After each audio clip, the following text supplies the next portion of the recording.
मेरा नाम यासिर है और मेरी उम्र 24 साल है। मैं शहर की मुख्तलिफ गलियों से गुजरता हुआ अपनी मतलूबा जगह पर जा पहुंचा। ये जगह इतनी दूर तो थी नहीं, मगर फिर भी मुझे शक था कि हो सकता है किसी की नज़र मुझ पर हो या कोई मेरा पीछा तो नहीं कर रहा। बस यही वजह थी कि मैं मुख्तलिफ गलियों से गुजरता हुआ अपनी मतलूबा जगह पर पहुंचा था।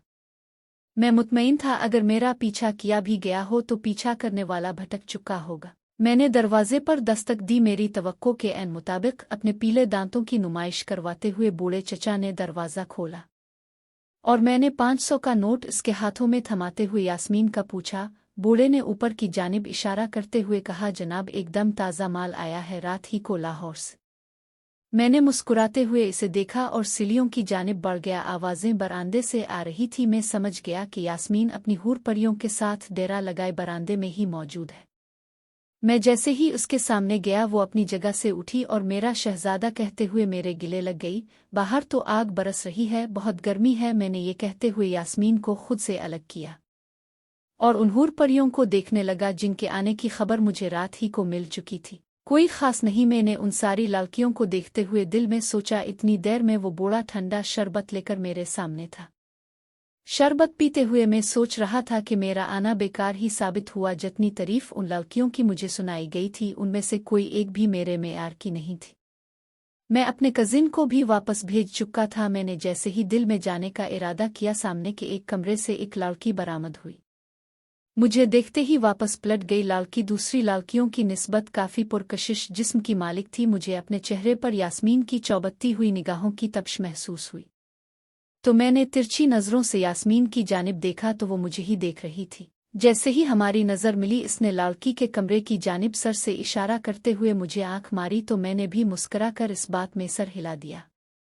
मेरा सर हिलना था कि वो अपनी जगह से उठी और इसी लड़की के कमरे में चली गई। चंद लम्हों के बाद मुझे अंदर जाने का इशारा मिल चुका था। मैंने जेब से कुछ रकम निकाल कर यास्मीन बाई की जानिब बढ़ा दी। इसने एक गंदा सा इशारा किया और कहकहा लगाकर हंसने लगी। मैं इसे नज़रअंदाज करते हुए कमरे के अंदर दाखिल हुआ। मैं जैसे ही कमरे में दाखिल हुआ वो लड़की घबरा कर पलंग से उठ खड़ी हुई। मैंने दरवाजे को बंद किया और जैसे ही लड़की की जानिब पलटा तो ये देखकर हैरान रह गया। इसकी आंखें आंसू से भरी पड़ी थी जो कि आंखों की पुतलियों से निकलने के लिए बेकरार थे। लड़की मेरी जानिब देखते हुए यूं हाँप रही थी जैसे बहुत दूर से भागती हुई आई हो। मैंने इसे हैरत से देखते हुए पूछा, तुम्हारी तबीयत तो ठीक है, क्या तुम ठीक हो? मेरा ये कहना था कि वो तेजी से आकर मेरे पैरों में बैठ गई और रोने लगी कि मुझे यहाँ से निकालो, खुदा के वास्ते में एक इज्जतदार लड़की हूँ, यतीम हूँ, तुम्हें खुदा का वास्ता मेरी मदद करो। मेरी समझ में कुछ नहीं आ रहा था। मेरी तो सोचने समझने की सलाहियत ही चंद लम्हों के लिए गायब हो चुकी थी। क्या सोचा था और क्या हुआ जो हुआ वो तो वहम गुमान में भी ना था। कभी ऐसा भी होगा। औरत और ड्रिंक मेरी कमजोरी थी। औरत के बगैर सुकून और ड्रिंक के बगैर नींद मुझे मुयस्सर नहीं थी और मुझ जैसे इंसान से तवक्को, मगर न जाने क्यों जब इस लड़की ने अल्लाह का नाम देकर मुझे वास्ता दिया मेरे सारे जिस्म में सर्द लहर दौड़ गई। अचानक मुझे हल्का सा झटका लगा। वो मुसलसल मुझे वास्ते दे रही थी। मैंने इसे खड़ा किया और कहा, देखो मैं पैसे देता हूँ और बदले में कुछ वक्त लेता हूँ। रही बात तुम्हें यहाँ से बाहर निकालने की तो मैं ऐसा नहीं कर सकता क्योंकि मैं मजबूर हूँ। हाँ, अलबत्ता मैं तुम्हें हाथ भी नहीं लगाऊंगा। वो लड़की मेरी बात सुनकर मजीद रोने लगी। मुझे सब कुछ अजीब सा लगने लगा। वह ऐसे पारसा लोग भी आजकल यास्मीन बाई के पास आने लगे। शायद लड़की का मौड नहीं, इसलिए ये तमाशा कर रही है और मेरी भी ये आदत थी। मैं किसी की मजबूरी से फ़ायदा नहीं उठाता था। ये बात अलग है कि मैंने इस लड़की की कीमत अदा कर दी थी। फिर भी मैंने लड़की से कहा, तुम अगर यहाँ रहना नहीं चाहती तो अपनी नायिका से बात करो।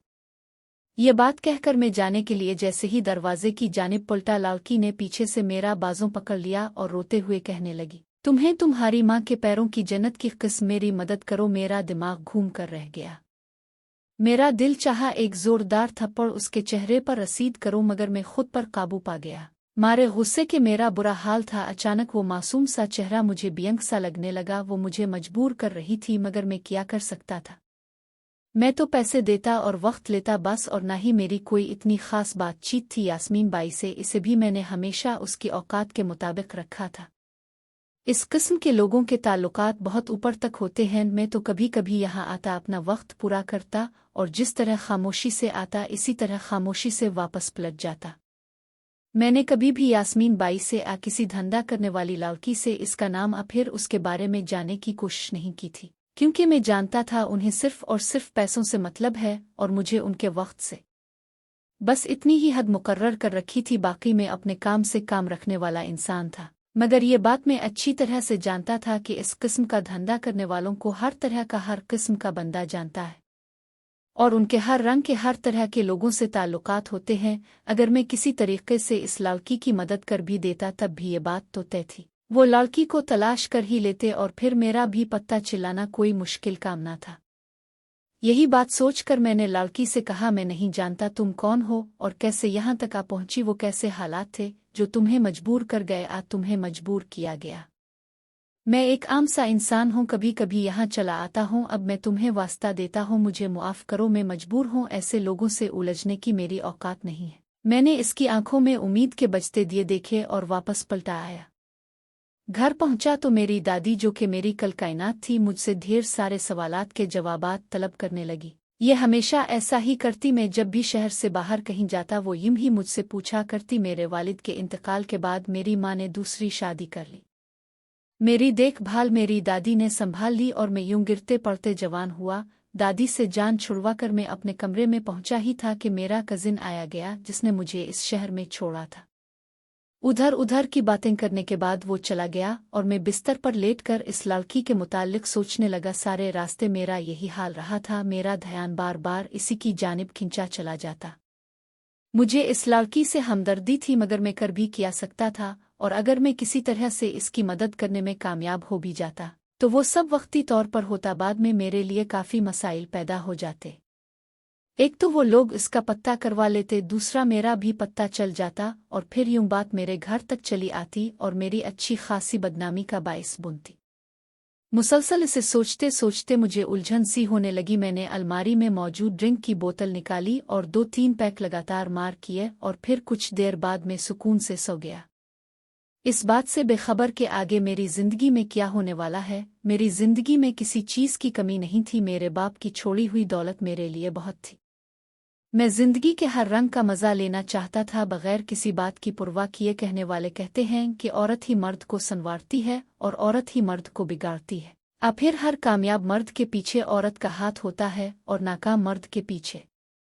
खुदा को मालूम ये बातें दुरुस्त हैं या नहीं। मुझे तो बस इतनी खबर थी कि मुझे ख़राब करने के पीछे भी 2 औरतों का हाथ था। सबसे पहली औरत वो जिसने मुझे जन्म दिया और ख़ुद कहीं रूपोश हो गई, और दूसरी वो जिसने मुझे प्यार की लत लगाई और ख़ुद किसी और की हो गई, जिसका ताल्लुक मुझसे सिर्फ जिस्मानी था और मैं इसे मोहब्बत समझता रहा।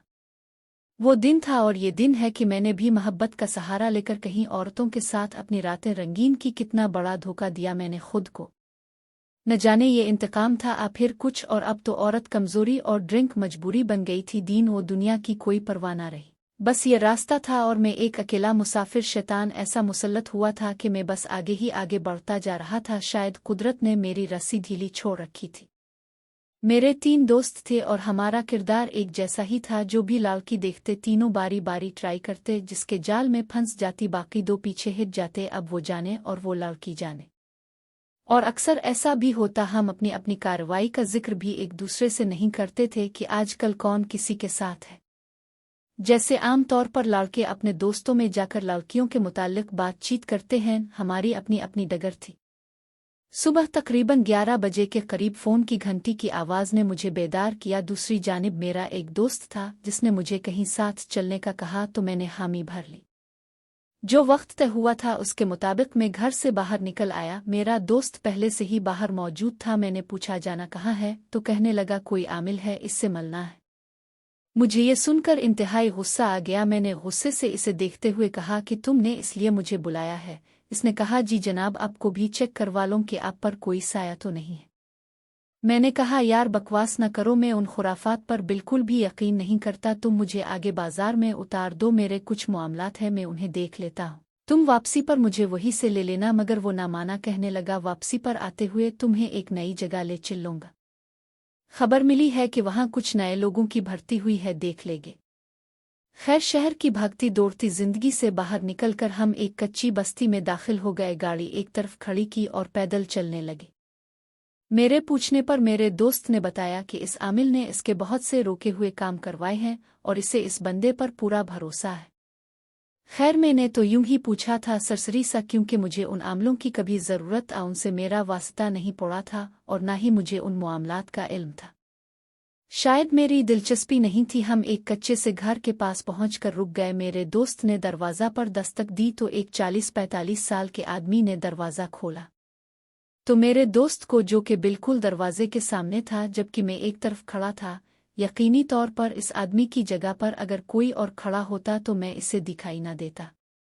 मगर मेरी हैरत की तब इंतहा ना रही जब इस आदमी ने मेरे दोस्त से ये कहा कि अपने दोस्त को भी साथ लाए हो, ये तो यहाँ आना ही नहीं चाहता था, मगर देखो आया है और हमारी ही मर्जी से आया है, वरना वही उतर जाना चाहता था। मेरे दोस्त ने मुस्कुराते हुए मेरी जानिब यूं देखा जैसे कह रहा हो, देखा है ना, बंदा कमाल का है। मैं हैरान रह गया। वो निहायत ही मकरूश शक्ल का, ऊंचे लंबे कद का आदमी था। मेरे कंधे पर थपकी लगाते हुए कहने लगा, आओ आओ बादशाहों, अंदर आ जाओ, अपना ही ठिकाना समझो मेरे गरीब खाने को। मैं सर झुका के इन दोनों के पीछे पीछे चलने लगा। घर काफी बड़ा था मगर कच्चा था। घर का सहन काफी कुशादा था। हम इस आदमी के पीछे चलते चलते एक कमरे में दाखिल हो गए। मेरी पहली नज़र जिस चीज़ पर पड़ी वो था मिट्टी का कटोरा जिसमें खुश्क आटा भरा हुआ था और कहीं अगरबत्तियां इसमें सुलग रही थी, जिनकी खुशबू घर में दाखिल होते हुए ही मैंने महसूस की थी। नीचे उम्दा किस्म का कालीन बिछा हुआ था और शायद इस कालीन के नीचे मिट्टी का फर्श था। हम तीनों नीचे कालीन पर बैठ गए। मेरे दोस्त ने कोड वर्ड इस्तेमाल करते हुए अपने काम के बारे में पूछा तो वो आमिल भी कोड वर्ड में कहने लगा कि तुम्हारा मैदान अब साफ है, हर रुकावट हटा दी गई है। शायद वो लोग मेरी मौजूदगी के पेश नज़र ऐसे महसूस अंदाज में बातचीत कर रहे थे ताकि मुझे समझ न आए। फिर मैं था। मैंने अपनी जगह से उठते हुए अपने दोस्त से कहा कि मैं बाहर तुम्हारा इंतज़ार करता हूँ, तुम इत्मीनान से बातचीत करो। मेरी बात खत्म ही हुई थी कि वो आदमी बोल पड़ा, नहीं नहीं बादशाहों, अब बैठे, कोई ख़ास बात नहीं है जिसके लिए आपको बाहर जाने की जहमत करनी पड़े। पता नहीं क्यों मैं फिर अपनी जगह पर बैठ गया जबकि मेरा इरादा बाहर जाने का था। मेरे दोस्त ने अपनी जेब से कुछ निकालकर इस आदमी को दिया जो कि एक काले रंग के कपड़े में लिपटा हुआ था। अब इसके अंदर क्या था खुदा को मालूम। इस आदमी ने इसे मेरी शाम कहते हुए मेरे दोस्त के हाथों से वसूल किया और फिर मेरे दोस्त को उठते हुए कहने लगा, मेरे साथ आओ ज़रा, और फिर जाते जाते रुक कर मुझे देखते हुए कहने लगा, बादशाहों बुरा मत मनाना, बच्चे को कुछ देखना है। मैंने कोई बात ना की और अपनी जगह पर बैठा रहा। वो दोनों बाहर चले गए और मैं कमरे का जायजा लेने लगा। कच्ची दीवारों पर काले रंग का कपड़ा लटक रहा था। ऊपर छत पर जगह जगह मकलोहे ने जाले बना रखे थे। छोटी मोटी लकड़ियों से कमरे की छत बनी हुई थी, सवाए कालीन कि ये कमरा बाकी सामान से महरूम था। मैं सोचने लगा, आखिर मेरे दोस्त के वो कौन से मसाइल हैं जिनका हल ये शख्स करता है।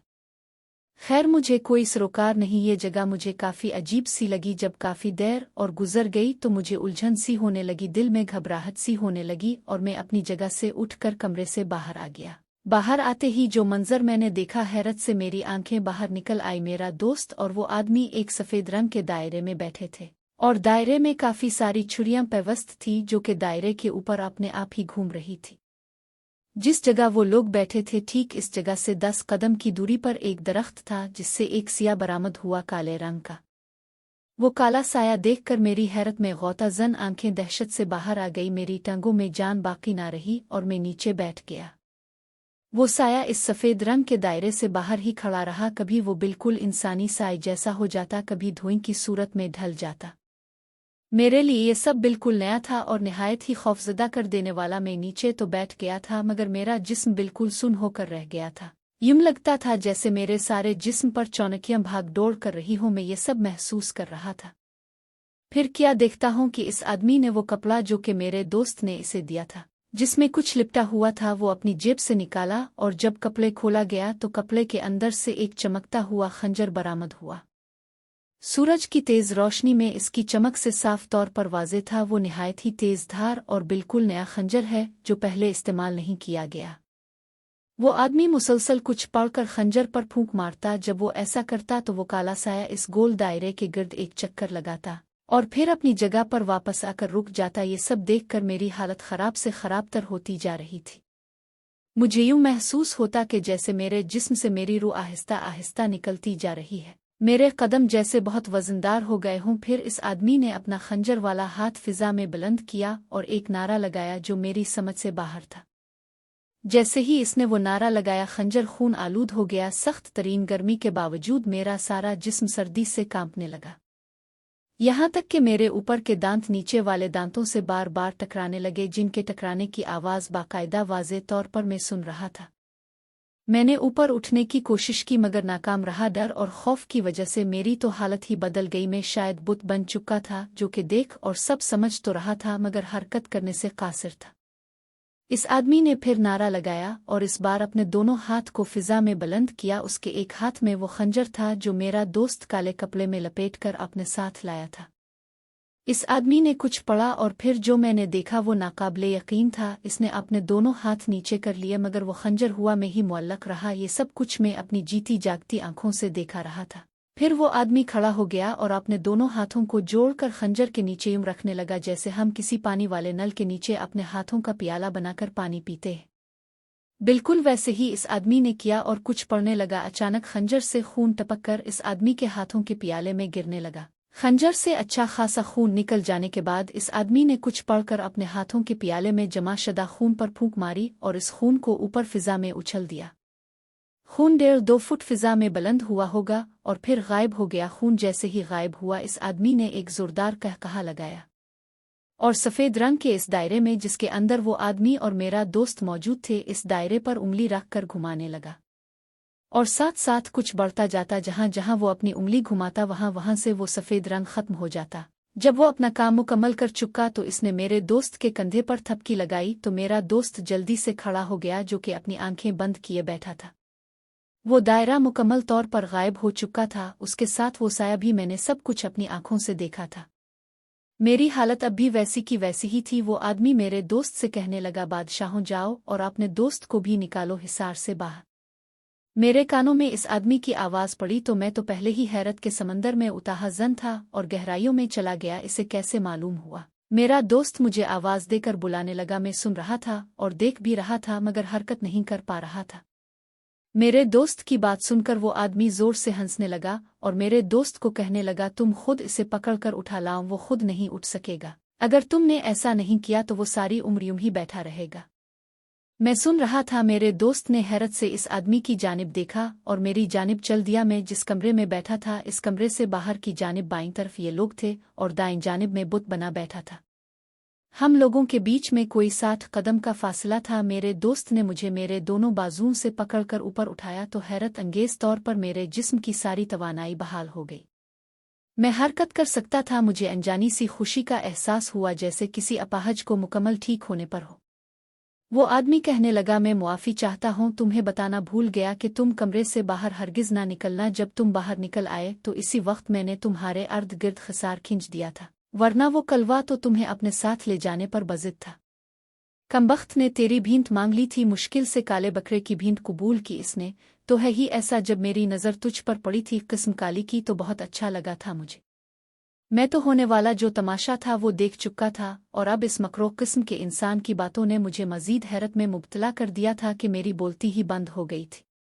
मैं खामोश रहा। ये सब जो देखा और सुना था, मेरे जैसे इंसान के लिए ये सब कुछ नया और हैरानकुन था, जैसे अपनी आंखों से देखकर महसूस करके भी यकीन नहीं हो रहा था। ये जादू, जिन्नात, ये मंतर जंतर, सच कहता हूँ मेरा दूर दूर तक उन बातों से कभी वास्ता न था और उन सब खुराफात पर मेरा बिल्कुल भी यकीन न था। ना कभी सुना और ना ऐसा कुछ देखा था। ये तो रंग ही कुछ और था जो मेरी जिंदगी ने दिखाया मुझे। अचानक इस आदमी ने निहायत ही मोहब्बत भरे लहजे में मुझसे कहा, किया तुम खौफजदा हो? मैं बोलना चाहता था मगर पता नहीं क्यों मेरी आवाज़ ही ना निकली। मैंने नफ़ी में सर हिलाया तो वो कहकहा लगाकर हंसने लगा। बहुत अच्छे भाई, तुम्हारा खौफ अभी दूर कर देते हैं। इसकी ये बात सुनकर मेरा दिल जोर जोर से धड़कने लगा। एक बार फिर खौफ ने मुझे आन घेरा। न जाने ये आदमी अब क्या करने वाला है मेरे साथ। इसी किस्म की सोचों ने मुझे घेर लिया। इस आदमी ने मेरे दिल पर हाथ रखा और कहने लगा, बादशाहों, तुम्हारे दिल से तो यूं मालूम होता है कि 4 टांगें लग चुकी है। मैं खौफजदा था और ये सब कुछ हैरानकुन था और खौफ व दहशत में मुब्तला कर देने की हद तक, बल्कि ये मेरा दिल जिगर ही था जो सब देखकर बर्दाश्त कर गया। वरना दिल की धड़कन जिस रफ्तार से भाग दौड़ कर रही थी, किसी भी लम्हा हमेशा के लिए रुक सकती थी। वो आदमी सही कह रहा था, मेरे दिल ने मेरे सीना में तूफान मचा रखा था। बहरहाल इस आदमी ने मेरे दिल के मकाम पर अपना हाथ रखा और कुछ पढ़कर फूंक मारी और कहने लगा, कुछ देर बाद सब मामूल पर होगा, डर मत। और हुआ भी यूं ही जैसा कि इस आदमी ने कहा था। मेरे दोस्त ने इस आदमी से इजाज़त तलब की। वो आदमी कहने लगा, ठीक है, तुम लोग अब जाओ और अपनी गाड़ी तक पहुंचने से पहले पीछे पलट कर मत देखना। ये बात कहते हुए वो आदमी मुझे बड़े गौर से देख रहा था। मुझे उलझन सी होने लगी। वो आदमी कहने लगा, बादशाहों, कभी अकेला इस जानिब आना हो तो मुझे ज़रूर याद रखना। मैं एक नज़र उसके मकरो चेहरे पर डाली और बाहर जाने के लिए दरवाजे की जानिब पलट गया। हम दोनों दोस्त खामोशी से चलते चलते गाड़ी तक पहुंचे। ना मैंने कोई बात की और ना ही मेरे दोस्त ने। हम गाड़ी में सवार हो चुके थे। काफ़ी देर बाद मेरे दोस्त ने मेरी जानिब देखते हुए कहा, तुमने वहाँ क्या देखा था? मैं खामोश ही रहा। इसने फिर वही सवाल किया। मैंने मुख्तसर सा जवाब देते हुए कहा कि जो तुमने देखा था। वो हैरत से मुझे देखते हुए कहने लगा, मैंने कुछ नहीं देखा, मेरी आंखें बंद थी। अब हैरान होने की मेरी बारी थी। मैंने इसे देखते हुए कहा कि शाम को कहाँ, तुम्हारी तरफ आ मेरी तरफ। वो समझ चुका था कि मैं अभी इस मामले पर बातचीत नहीं करूंगा, इसीलिए कहने लगा, मेरी तरफ आ जाना। मैं सोचने लगा, अगर उसकी आंखें वाकई में बंद थी तो ये वो मंजर देख ही नहीं पाया जो मैंने देखे, और मुझे भी हैरत थी कि इसने कैसे वो मंजर देखकर बर्दाश्त किए होंगे। मगर वो तो देखने का ही इनकारी हो चुका था। उसका मतलब वाज़ेह था, सब कुछ जो मैंने देखा और देखकर इसे महसूस किया, बर्दाश्त किया, वो उन सब से अनजान था कि वहाँ क्या किया हुआ है।